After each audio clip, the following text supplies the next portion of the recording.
जिस पति को मोची समझकर छोड़ गई पत्नी, वही 10 साल बाद कलेक्टर बनकर पहुंचा पत्नी की झोपड़ी।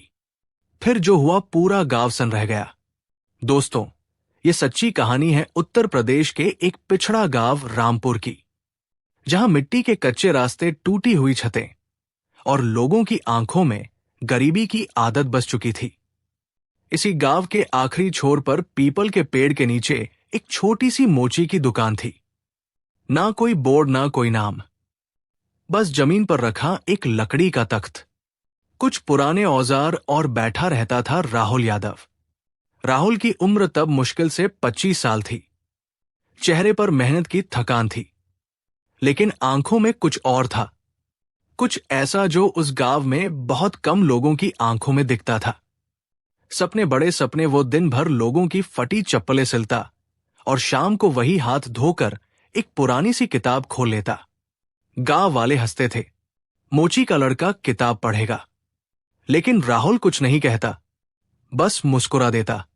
राहुल की मां गंगा देवी अक्सर उसे देखती और चुपचाप आंसू पोंछ लेती। वो जानती थी उसका बेटा सिर्फ चप्पलें नहीं सिल रहा, वो अपनी किस्मत भी जोड़ने की कोशिश कर रहा है। इसी गांव में रहती थी राधा, सुंदर, पढ़ी लिखी और सपनों से भरी हुई। उसे शहर की जिंदगी पसंद थी, साफ कपड़े, इज्जत और एक ऐसी जिंदगी जहां लोग उसे देखकर सिर झुकाएं। जब राहुल और राधा की शादी तय हुई तो गांव में बातें होने लगी। लड़की अच्छी है पर लड़का तो मोची है। राधा के पिता हरिशंकर ने बहुत सोचा। हालात ठीक नहीं थे, रिश्ते कम थे और उम्र निकल रही थी। आखिरकार उन्होंने शादी के लिए हाँ कर दी।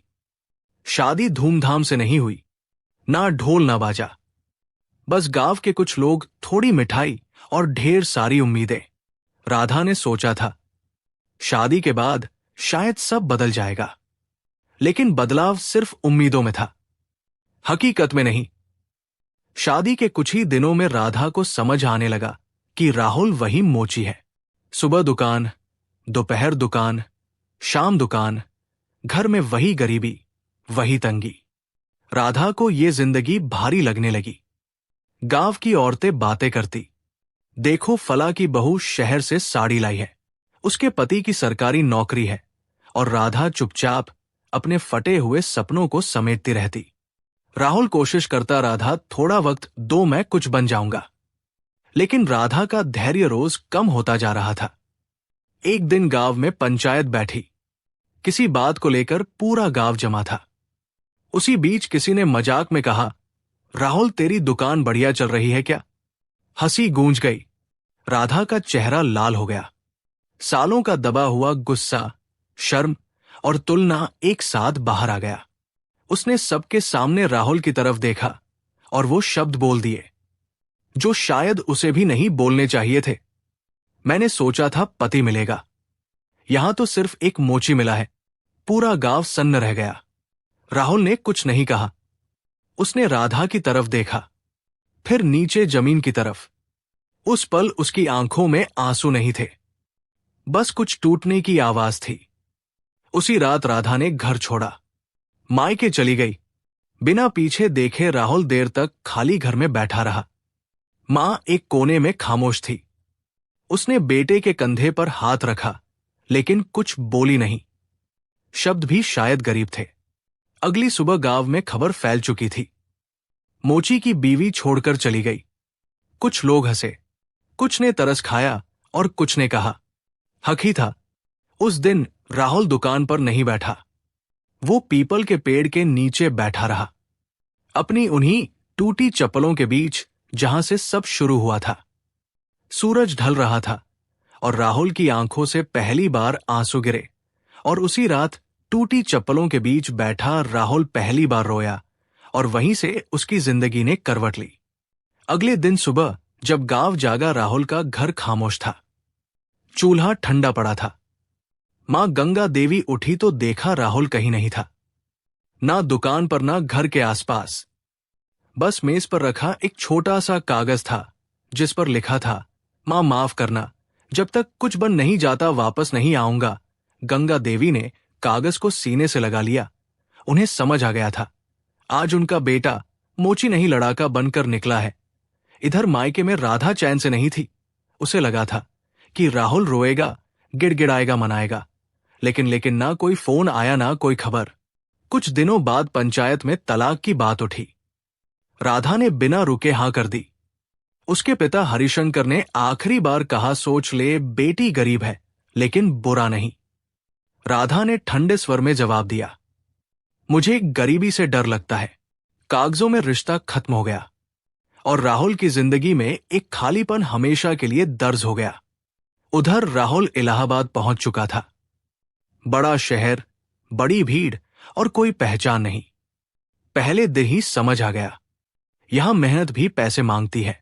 दिन में वो निर्माण स्थल पर ईंटें ढोता, हाथ छिल जाते, कंधे सूज जाते। रात को एक धर्मशाला के कोने में बैठकर वही पुरानी किताबें पढ़ता। लोग पूछते, इतनी मेहनत क्यों? राहुल बस इतना कहता, क्योंकि अब हारने की गुंजाइश नहीं है। कई बार भूखा सोना पड़ा, कई बार मजदूरी नहीं मिली। एक रात बुखार में कांपता रहा, लेकिन दवा खरीदने के पैसे नहीं थे। तभी उसे याद आया राधा का वो वाक्य, यहां तो सिर्फ एक मोची मिला है। उस वाक्य ने उसे फिर खड़ा कर दिया। एक दिन दफ्तर के बाहर काम करते हुए राहुल ने देखा, एक अधिकारी गरीब लोगों को डांट रहा था। कागज पूरे थे, फिर भी आवाज ऊंची थी। राहुल का खून खल गया। उसी दिन उसने तय कर लिया, अगर सिस्टम ही गरीब को दबाता है तो मैं सिस्टम का हिस्सा बनूंगा। उसने सिविल सेवा परीक्षा के बारे में पहली बार ठीक से जाना। लोग हंसे, मोची का लड़का अफसर बनेगा। राहुल ने जवाब नहीं दिया, उसने बस पढ़ाई बढ़ा दी। पहला प्रयास असफल, दूसरा प्रयास और बुरा, तीसरी बार पैसे खत्म हो गए, किताबें गिरवी रखनी पड़ी। लेकिन राहुल नहीं रुका। इसी बीच गांव से खबर आई, मां गंगा देवी अब नहीं रही। राहुल स्टेशन के प्लेटफॉर्म पर घंटों बैठा रहा, आंसू नहीं निकले, बस आंखें सूख गई। उसने मां का अंतिम संस्कार भी नहीं देख पाया। उस दिन उसने खुद से एक वादा किया, अब पीछे मुड़ने का हक नहीं। साल दर साल गुजरते गए, राहुल बदलता गया। शरीर कमजोर लेकिन इरादा मजबूत। आखिरकार 10वें साल रिजल्ट आया। लिस्ट में एक नाम चमक रहा था, राहुल यादव। वही मोची, वही अपमान, वही टूटी चप्पलें। जब उसे नियुक्ति पत्र मिला तो उसने सबसे पहले मां की तस्वीर के आगे रखा। धीरे से बोला, मैं बन गया। मां उधर रामपुर गांव में किसी को भनक तक नहीं थी कि जिस लड़के को हंसी में उड़ाया गया था वो अब अफसर बन चुका है। और वक्त ने चुपचाप अगला मोड़ ले लिया, क्योंकि जिस दिन राहुल को पहली पोस्टिंग मिली वो जगह वही थी जहां उसकी बीती जिंदगी अब भी सांस ले रही थी। फतेहपुर जिला, वही मिट्टी, वही धूप, वही चेहरे।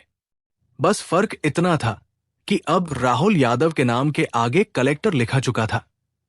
जिस हाथ ने कभी लोगों की फटी चप्पलें सिली थी, उसी हाथ में अब फाइलें थी। जिस आदमी को कभी पंचायत में बोलने का हक नहीं था, उसी की एक आवाज पर पूरा सिस्टम हरकत में आ सकता था।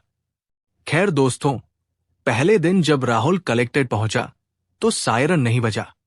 ना कोई दिखावा, ना कोई अकड़। वो चुपचाप गाड़ी से उतरा, आसपास देखा और सीधा अपने कमरे में चला गया। बाहर अफसर खड़े थे, कर्मचारी खड़े थे, लेकिन राहुल के चेहरे पर ना मुस्कान थी, ना घमंड। बस एक गंभीर शांति थी, जैसे अंदर कोई पुरानी फिल्म चल रही हो। उसी दिन शाम को उसने जिले की पहली रिपोर्ट मंगवाई। अवैध कब्जे झुक गया, नहर किनारे बसी बस्तियां। फाइल पलट पलते उसकी नजर एक नाम पर अटक गई। रामपुर, वही गांव, वही मिट्टी, वही पीपल का पेड़। राहुल की उंगलियां एक पल के लिए रुक गई। वक्त जैसे वापस मुड़ गया। रिपोर्ट में लिखा था, नहर किनारे बनी अवैध झोपड़ियों पर जल्द कार्रवाई आवश्यक। फाइल बंद कर दी। कुछ देर तक खिड़की से बाहर देखता रहा, फिर धीमे स्वर में बोला, कल रामपुर चलेंगे। उधर रामपुर में जिंदगी बिल्कुल अलग मोड़ पर जा चुकी थी। जिस राधा को कभी अपने फैसलों पर भरोसा था, आज वही राधा खुद को पहचान नहीं पा रही थी। जिस बड़े सपने को लेकर उसने राहुल का साथ छोड़ा था, वही सपना धीरे धीरे उसकी जिंदगी को अंदर से खोखला करता चला गया। उसे लगता था कि अमीरी और रुतबा उसे सुकून देंगे, लेकिन वक्त ने साबित कर दिया कि सिर्फ दिखावे से जिंदगी नहीं चलती। राहुल को छोड़ने के कुछ समय बाद राधा ने दूसरी शादी कर ली थी। लड़के का नाम था विकास सिन्हा। बाहर से देखने में सब कुछ बहुत अच्छा लग रहा था। शहर में घर पैसे की कोई कमी नहीं, लोगों के सामने रुतबा। राधा को लगा था कि अब उसकी जिंदगी पटरी पर आ गई है, लेकिन सच्चाई ज्यादा देर छुप नहीं पाई। शादी के पहले ही साल में असली चेहरा सामने आ गया। विकास शराब पीने लगा, छोटी छोटी बातों पर गुस्सा करता हाथ उठाने लगा और धोखा देना उसकी आदत बन गई। धीरे धीरे घर का सारा सामान बिकने लगा। पहले गहने गए, फिर जमीन और आखिर में घर भी। राधा रोज टूटती रही, लेकिन अब लौटने का कोई रास्ता नहीं था। एक रात विकास बिना कुछ बताए घर से निकल गया और फिर कभी वापस नहीं आया। ना कोई खबर, ना कोई पता। राधा के पास ना पति बचा, ना इज्जत, ना सहारा। जब उसने मायके का दरवाजा खटखटाया तो वहां से भी उसे ठुकरा दिया गया। सबने हाथ खड़े कर दिए और आखिरकार वही राधा जो कभी इज्जत और ऊंची जिंदगी के सपने देखा करती थी, नहर के किनारे बनी एक छोटी सी झोपड़ी में आकर रहने को मजबूर हो गई। वही रामपुर था, वही गरीबी थी, लेकिन अब फर्क ये था कि देखने वाली आंखें झुकी हुई थी और सिर शर्म से भरा हुआ था। दिन किसी तरह कटते थे। 2 वक्त की रोटी ही सबसे बड़ी चिंता बन चुकी थी। तभी एक दिन गांव में खबर फैल गई कि कलेक्टर साहब आ रहे हैं। खबर सुनते ही पूरे गांव में हलचल मच गई। लोग डर गए, खासकर वो लोग जो नहर के किनारे झोपड़ियों में रहते थे। सबको लग रहा था कि अब बुलडोजर चलेगा और सब कुछ उजड़ जाएगा। राधा ने भी ये खबर सुनी। उसका दिल बैठ गया। उसने खुद से कहा, कलेक्टर आएगा, झोपड़ी टूटेगी, फिर कहां जाऊंगी? उस रात उसे नींद नहीं आई। करवटें बदलती रही। बार बार राहुल का चेहरा आंखों के सामने आता रहा। वही सीधा चेहरा, वही खामोशी। उसने खुद को झिड़कते हुए सोचा, अब वो क्या करेगा? वो तो मोची था। अगली सुबह सरकारी गाड़ियां गांव की तरफ बढ़ी। धूल उड़ने लगी। लोग सड़क के दोनों ओर खड़े हो गए।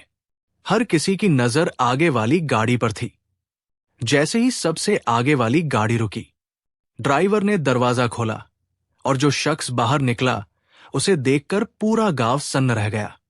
राधा के हाथ से पानी का लोटा छूटकर जमीन पर गिर गया। उसका दिल जोर से धड़कने लगा। आंखें खुली की खुली रह गई। सफेद शर्ट, सादा पट, चेहरे पर वही पुरानी गंभीरता, वही चेहरा जिसे उसने कभी अपमान की नजर से देखा था। फर्क सिर्फ इतना था कि अब उस चेहरे के साथ एक पहचान जुड़ चुकी थी। कलेक्टर राहुल यादव। भीड़ में किसी ने धीमे से कहा, अरे ये तो वही है मोची वाला राहुल। राधा के कानों में जैसे शोर गूंजने लगा। उसके पैर कांप रहे थे। वो झोपड़ी के बाहर खड़ी थी, चाहकर भी खुद को छुपा नहीं पा रही थी। उसकी नजरें झुक गई। राहुल की नजर भी उस पर पड़ी, बस एक पल के लिए। ना आंखों में हैरानी थी, ना चेहरे पर कोई भाव। वो बिना रुके आगे बढ़ गया। सरकारी अफसर फाइलें खोलने लगे। बुलडोजर वही खड़ा था। पूरे गांव की सांसें अटकी हुई थी। राहुल ने पहले पूरे गांव को देखा, फिर नहर की तरफ नजर डाली, फिर झोपड़ियों पर एक नजर डाली और आखिर में उस झोपड़ी की तरफ जहां राधा खड़ी थी। उसने अफसर से फाइल ली, ध्यान से पढ़ी और कलम उठाई। उस पल राधा को ऐसा लगा जैसे अब जो होने वाला है वो सिर्फ कानून का फैसला नहीं होगा, बल्कि उसके अतीत का पूरा हिसाब होगा। क्योंकि अब सामने कोई मोची नहीं खड़ा था, अब सामने जिला कलेक्टर खड़ा था। पूरा रामपुर गांव जैसे सांस रोककर खड़ा था। नहर के किनारे खड़ी झोपड़ियों के सामने सरकारी अफसर, फाइलें, सिपाही और थोड़ा दूर खड़ा बुलडोजर, सब कुछ किसी फैसले का इंतजार कर रहा था। धूप तेज थी, लेकिन उससे ज्यादा तेज थी लोगों की धड़कनें। हर किसी की निगाहें बस एक आदमी पर टिकी थी, राहुल यादव।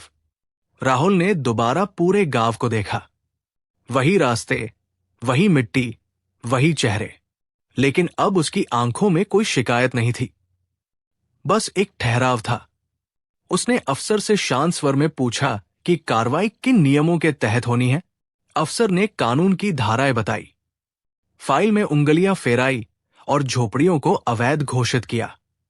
सब कुछ सही था। कागजों के हिसाब से राधा दूर खड़ी सब देख रही थी। उसका गला सूख चुका था। वो जानती थी ये झोपड़ी अगर टूटी तो उसके पास जाने को कहीं नहीं होगा। मायका उसे पहले ही ठुकरा चुका था। दूसरा पति जिंदगी से भाग चुका था और अब सामने खड़ा था वही आदमी जिसे उसने कभी सबके सामने मोची कहकर छोड़ा था। उसके मन में एक ही बात घूम रही थी, आज बदला पूरा होगा। राहुल ने एक झोपड़ी के पास जाकर खड़े बुजुर्ग से हाल पूछा। किसी बच्चे के सिर पर हाथ रखा, किसी औरत की बात ध्यान से सुनी। वो अफसर कम इंसान ज्यादा लग रहा था। गांव वाले हैरान थे, उन्होंने अफसर ऐसे नहीं देखे थे। फिर राहुल की नजर सीधे राधा पर गई। इस बार सिर्फ एक पल के लिए नहीं। इस बार वो रुका। राधा की आंखें झुक गई, पैर अपने आप आगे बढ़ गए। वो कांपती हुई राहुल के सामने आकर खड़ी हो गई। आसपास सन्नाटा था, कोई बोल नहीं रहा था, यहां तक कि हवा भी जैसे रुक गई हो। राधा की आवाज बहुत धीमी थी। राहुल, उसने पहली बार उसे नाम से पुकारा, वो नाम जिसे 10 साल से उसने अपने अंदर दबा रखा था। राहुल ने कोई जवाब नहीं दिया, ना गुस्सा, ना तंज, ना मुस्कान। राधा की आंखों से आंसू गिरने लगे। मुझसे गलती हो गई थी, बहुत बड़ी गलती, उसने टूटे स्वर में कहा। मुझे माफ कर दो। पूरा गांव सांस रोके खड़ा था। सबको लगा अब राहुल बोलेगा, कुछ कहेगा, शायद वही शब्द लौट आएगा जो कभी उसे दिए गए थे। लेकिन राहुल चुप रहा। उसकी चुप्पी किसी भी सजा से भारी थी। उसने फाइल मंगवाई, ध्यान से पढ़ी, फिर दूसरी फाइल मंगवाई, कानून की भाषा में कुछ बातें पूछी। अफसर हैरान थे, ये कार्रवाई इतनी जल्दी टल कैसे रही है। राहुल ने आदेश दिया कि नहर की सीमा फिर से नापी जाए। पुरानी रिपोर्ट में गलती निकली। झोपड़ी सरकारी जमीन से थोड़ा हटकर थी, कानून के दायरे में आती थी। बुलडोजर बंद कर दिया गया। गांव में एक हल्की सी हलचल हुई, राहत की सांसें निकली। राधा वही खड़ी थी, जैसे यकीन ही ना हो रहा हो कि उसकी झोपड़ी बच गई। राहुल ने फिर उसकी तरफ देखा और पहली बार बोला। उसकी आवाज ऊंची नहीं थी, लेकिन हर शब्द साफ था। अगर मैं आज भी मोची होता तो क्या तुम मुझे इंसान समझती। राधा के पैरों तले जमीन खिसक गई।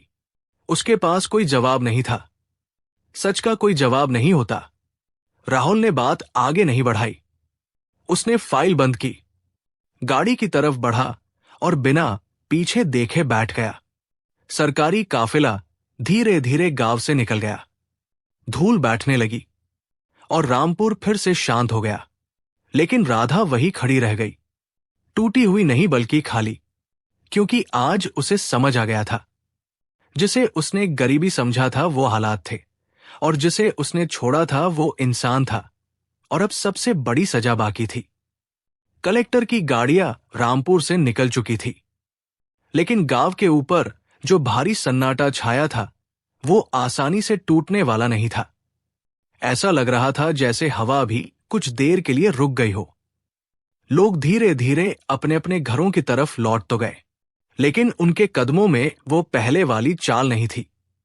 हर चौपाल, हर गली और हर दरवाजे के पीछे बस एक ही चर्चा चल रही थी, जिस राहुल को कभी लोग मोची कहकर हंसते थे, जिसे पंचायत में खड़े होने की भी हैसियत नहीं समझी गई थी, वही आज पूरे जिले का कलेक्टर बनकर उसी गांव में आया था। किसी की आंखों में हैरानी थी, किसी की आंखों में शर्म और किसी की आंखों में पछतावा। कुछ लोग चुप थे क्योंकि उनके पास कहने के लिए कुछ बचा ही नहीं था। लेकिन इन सब के बीच राधा वही खड़ी रह गई थी। झोपड़ी के सामने नहर के किनारे उसके पैर जैसे जमीन में गड़ गए हो। वो चाहकर भी हिल नहीं पा रही थी। सामने वही झोपड़ी थी जो आज तो बच गई थी, लेकिन उसके अंदर रहने वाली औरत पूरी तरह टूट चुकी थी। झोपड़ी बच गई थी, पर राधा का दिल उजड़ चुका था। उसका मन बार बार अतीत में लौट जा रहा था। उसे वो दिन साफ साफ याद आ रहा था जब पंचायत के सामने उसने राहुल को सबके बीच अपमानित किया था। उस वक्त उसे लगा था कि वो सही कर रही है, कि वो गरीबी और तंगी से बाहर निकलने का रास्ता चुन रही है। उसे लगा था कि वो अपनी जिंदगी को बेहतर बनाने जा रही है। लेकिन आज उसी जगह खड़े होकर उसे समझ आ रहा था कि उसने जिंदगी नहीं बदली थी। उसने तो अपने ही हाथों से अपना भविष्य तोड़ दिया था। राहुल की वो एक लाइन उसके कानों में बार बार गूंज रही थी, अगर मैं आज भी मोची होता तो क्या तुम मुझे इंसान समझती? उस सवाल ने उसे अंदर तक हिला दिया था। वो सवाल कोई बदला नहीं था, कोई ताना नहीं था। वो आईना था जिसमें राधा को अपना असली चेहरा दिख गया था। लेकिन उस सवाल का कोई जवाब उसके पास नहीं था। शायद इसलिए क्योंकि सच अक्सर जवाब नहीं मांगता, बस स्वीकार चाहता है। धीरे धीरे दिन ढल गया। आसमान का रंग बदलने लगा। शाम की ठंडी हवा चली, लेकिन राधा के भीतर सब कुछ शून्य था। वो झोपड़ी के अंदर गई और जमीन पर बैठ गई। ना उसके पास रोने की ताकत थी, ना खुद को समझाने के लिए शब्द।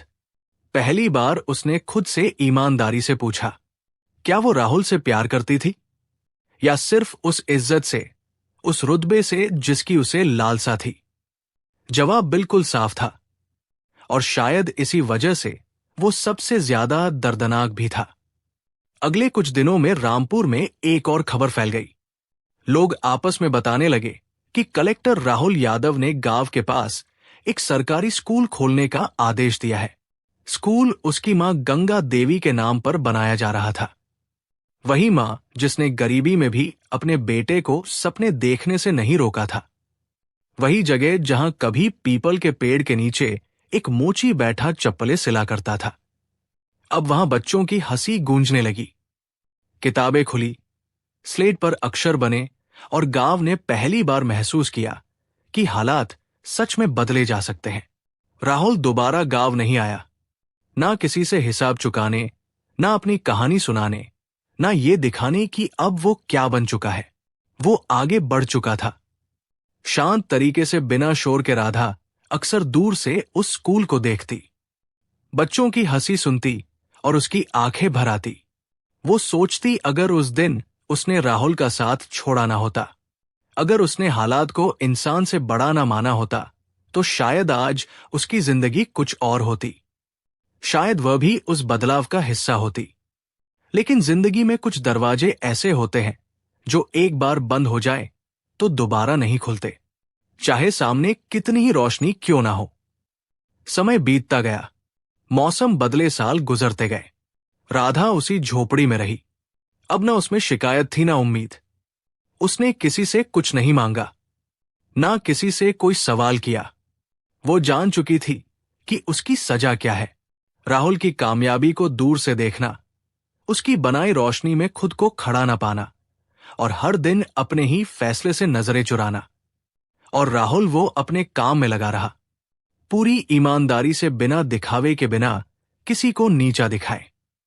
जिस सिस्टम ने कभी उसे उसकी हैसियत याद दिलाई थी, उसी सिस्टम में रहकर वो अब दूसरों की राह आसान बना रहा था। रामपुर के लोग आज भी ये कहानी सुनाते हैं, एक मोची की कहानी, एक टूटे रिश्ते की कहानी, और एक ऐसी कामयाबी की कहानी जिसने बिना एक भी बदले का शब्द बोले सब कुछ कह दिया। क्योंकि कभी कभी इंसान को सजा देने के लिए बदला लेना जरूरी नहीं होता, उसकी खामोश कामयाबी ही सबसे बड़ी सजा बन जाती है।